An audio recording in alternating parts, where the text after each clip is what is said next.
निबोधत।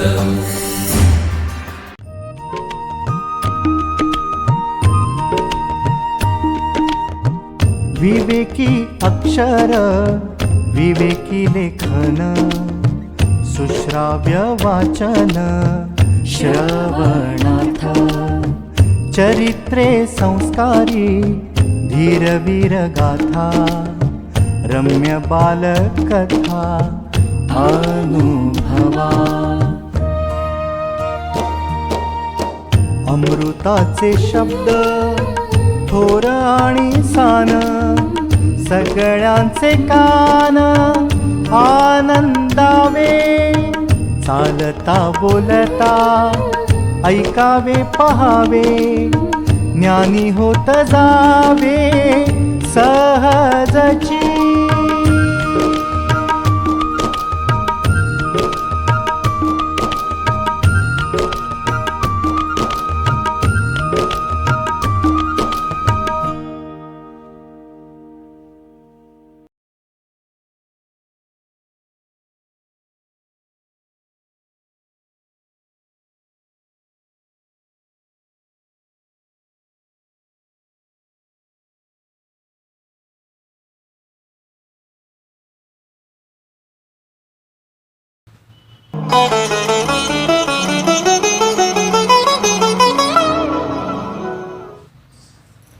नमस्कार, मी सौ प्रज्ञा नाशिककर आज दीपस्तंभ नेतृत्वाचा या माननीय चित्तरंजन देव यांच्या पुस्तकाचे अभिवाचन करणार आहे। विज्ञाननिष्ठ संशोधक स्वामीजींच्या अचाट स्मरणशक्तीप्रमाणेच त्यांची ग्रहणशक्ती पण अफाट होती। त्यांनी अनेकविध विषयांवर आपले ज्ञान समृद्ध केले होते। शिकागो धर्म परिषदेत दिलेल्या 2 व्याख्यानातील हा भाग हे त्यांच्या धर्म व विज्ञानाची सांगड घालण्याचे उत्तम उदाहरण आहे। विज्ञान एका मूलवस्तूच्या व शक्तीच्या अन्वेषणाखेरीज आणखी काहीच नाही आणि कुठल्याही विज्ञानशास्त्राने एकदा त्या मूलवस्तूचा व शक्तीचा शोध लावला की मग ते उन्नतीच्या चरमसीमेस जाऊन पोचले असे म्हणावे लागते।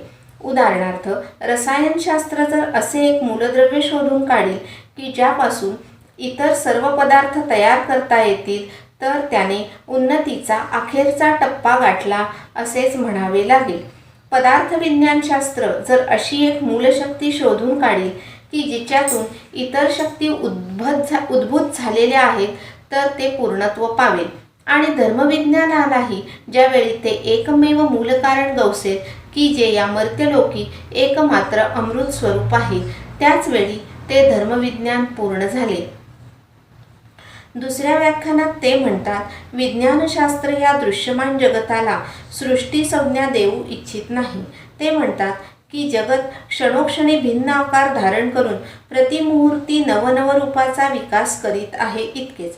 हिंदू लोक चिरकाल हीच कल्पना हृदयात बाळगीत आले आहेत आणि आधुनिक वैज्ञानिक सांप्रत अधिक ओजस्वी भाषेत नानाविध प्रमाणाधिकांच्या साह्याने दृढपणे आपल्याच मताला पुष्टी देत असल्याचे बघून हिंदूंना आनंदच वाटत आहे।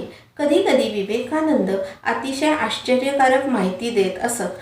हा माणूस एवढ्या सगळ्या गोष्टी कधी व कसा करत असेल, कधी एवढा अभ्यास करत असेल असा प्रश्न समोरच्याला पडत असे। पिण्याच्या पाण्यासाठी आपल्या देशाला उपयोगी पडेल असे एक फिल्टर, पाणी गाळून शुद्ध करण्याचे यंत्र शोधण्याचा मी प्रयत्न केला। चिनी मातीचे पसरट भांड्याच्या आकाराचे एक फिल्टर मला आढळले। त्याच्यातून पाणी झिरपवले की सगळे जंतू त्या भांड्यातच अडकून राहत, पण अशाने हळूहळू ते फिल्टरच जंतूचे माहेरघर होऊन बसते। सगळ्या फिल्टरमध्ये हाच धोका असतो। पुष्कळ दिवस शोध केल्यानंतर पाणी शुद्ध करण्याची पद्धती मला सापडली। या पद्धतीनुसार पाण्याची वाफ करून पुन्हा त्या वाफेचे पाणी बनवतात व त्यात प्राणवायू मिसळतात। या पद्धतीने अतिशय शुद्ध पाणी प्राप्त होते। वैचारिक क्षेत्र धाडसी बाल नरेन आपल्या मित्रांबरोबर कोलकात्याजवळ भरलेली एक जत्रा बघायला गेला होता। खूप प्रकारचे खेळ होते। सगळी मुले दिवसभर खेळ खेळून दमली। जत्रेत अनेक प्रकारची दुकाने होती। परत येताना प्रत्येक मुलाने काही खेळणी खरेदी केली. नरेनने शंकराची मूर्ती खरेदी केली. सारेजण घरी परतत होते. तेवढ्यात नरेनच्या कानावर आरडाओरडा ऐकू आला. अरे, त्या मुलाला वाचवा, नाहीतर तो मुलगा मरेल. नरेनने मागे वळून पाहिले. त्याच्या लक्षात आले की एक मुलगा हातात खेळणी घेऊन रस्त्याच्या मध्यभागी चालला असून त्याला जर बाजूला ओढले नाही तर मागून वेगाने धावणाऱ्या इंग्रज अधिकाऱ्याच्या घोडागाडीखाली तो चिरडून मरेल. नरेनने एका क्षणात आपल्या हातातील मूर्ती फेकून दिली व त्या मुलाला पटकन रस्त्याच्या बाजूला ओढले. थोडा जरी उशीर झाला असता तरी तो मुलगा गाडीखाली आला असता. हातातील मातीच्या शिवापेक्षा मुलातील शिव नरेंद्रला जास्त महत्त्वाचा वाटला. अशी धाडसी वृत्ती त्यांच्या पुढील आयुष्याची नांदीच होती. शिवभावे जीवसेवा करणारे ते एक निर्भय नेतृत्व उदयास येत होते. नरेंद्राची समयसूचकता दाखवणारा असाच एक प्रसंग. एकदा बाल नरेन व त्याचे मित्र खेळत असताना रस्त्यात काहीतरी गडबड झाली. घोडा उधळल्यामुळे एक घोडागाडी भरधाव येत होती आणि सगळेजण सैरावेरा पळू लागले. गाडीत बसलेली एक बाई जोरात वाचवा वाचवा असे ओरडत होती. लोकांना काय करावे काही सुचत नव्हते. नरेनला काय झाले आणि आपण काय केले पाहिजे ते नेमके समजले आणि तो त्या घोडागाडीकडे जोरात धावला. गाडीत चढला आणि घोड्याचा लगाम ओढून घोड्याला थांबवले. घाबरून गेलेल्या त्या बाईचे प्राण नरेनच्या धाडसामुळे वाचले. रस्त्यावरच्या सगळ्या लोकांनी नरेनचे कौतुक केले. धैर्यशील. वाराणसी येथे एकदा दुर्गादेवीच्या देवळातून स्वामीजी बाहेर पडले. तिथून एका अरुंद वाटेने जाताना त्यांच्या अवतीभोवती बरीच माकडे गोळा झाली. ते पुढे चालत असताना ती मागे लागली व आता चावतील की काय असे वाटू लागले. त्यामुळे स्वामीजींनी थोडे पळायला सुरुवात केली, पण तरी ती माकडे मागेच लागली.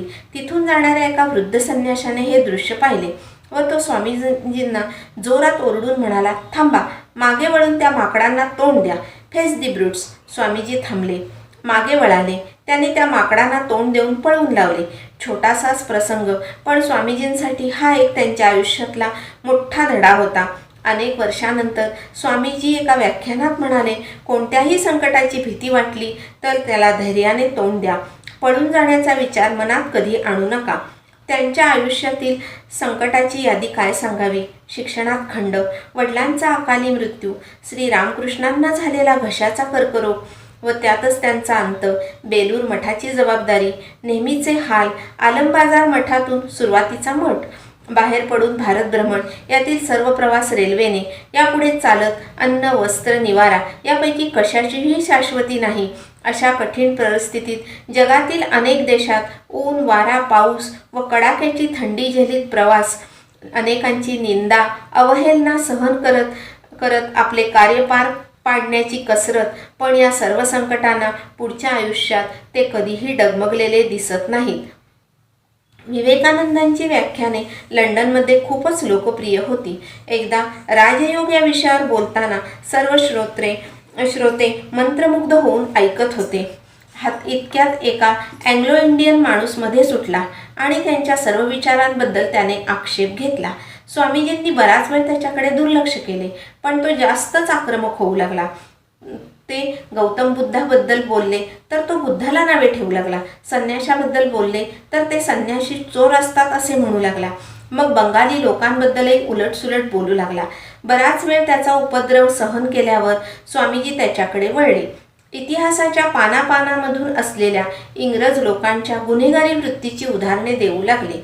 या अचानक झालेल्या शाब्दिक प्रतिहल्ल्यामुळे तो माणूस हतबल झाला आणि रडू लागला. इंग्लंडमध्ये सर्व इंग्रज लोकांमध्ये उभे राहून एक संन्यासीच इंग्रजांविषयी एवढे सडेतोड बोलू शकतो. इंग्रजांची भारतावर सत्ता असलेल्या काळात एवढे धैर्य दाखवू शकतो, हा सर्व श्रोत्यांसाठी एक अनुभव होता. स्वामीजी पुन्हा आपल्या मूळ विषयाकडे वळले आणि काही झालेच नाही अशा पद्धतीने त्यांनी आपले व्याख्यान पूर्ण केले. जिज्ञासू. नरेनचे वडील व्यवसायाने वकील असल्यामुळे त्यांचे अनिकाशील त्यांना भेटायला घरी येत असत.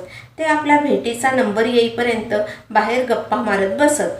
ते वेगवेगळ्या जाती धर्माचे असत. त्यावेळच्या पद्धतीप्रमाणे प्रत्येक जातीसाठी तिथे एक वेगळा हुक्का ठेवलेला असे.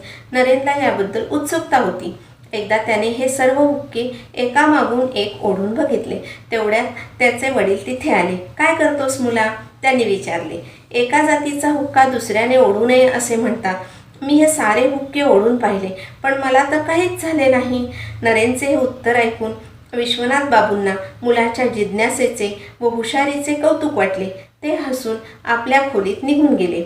नरेनची जिज्ञासू वृत्ती, क्युरिओसिटी, निर्भयता व जातीभेदाविषयी त्यांच्या मनात असलेली चीड व निपक्षपाती वृत्ती या छोट्याशा गोष्टीतून आपल्याला दिसून येते. लहानपणी नरेन व त्याचे मित्र एका झाडावर नेहमी खेळत असत.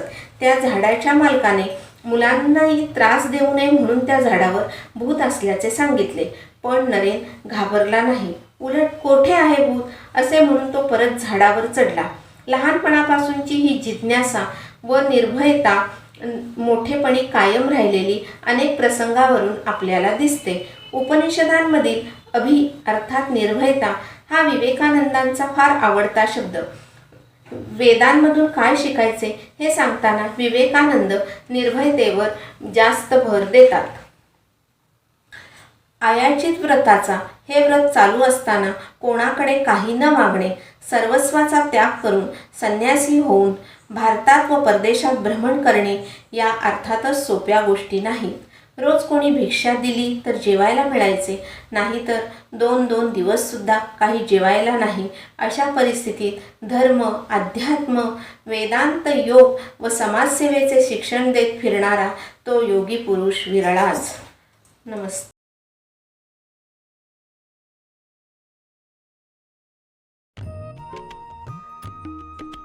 विवेकानंद केंद्र मराठी प्रकाशन विभाग म्हणजेच MPRV गेली 35 वर्षे संस्कारक्षम आणि राष्ट्र जागरणपर पुस्तकांच्या प्रकाशन व्यवसायात. 135 हून अधिक पुस्तके, 10 लाखांहून अधिक प्रतींची एकूण विक्री, कार्यकर्त्यांना उपयोगी पडेल अशा माहितीची विवेकशलाका आणि केंद्राच्या देशभरातील कार्याचा परिचय करून देणारी कार्यदर्शिका. संपर्क अश्विनी हाईट्स, पहिला मजला, ग्राहक पेठेजवळ, टिळक रोड, पुणे 30. संपर्क क्रमांक 9881061686.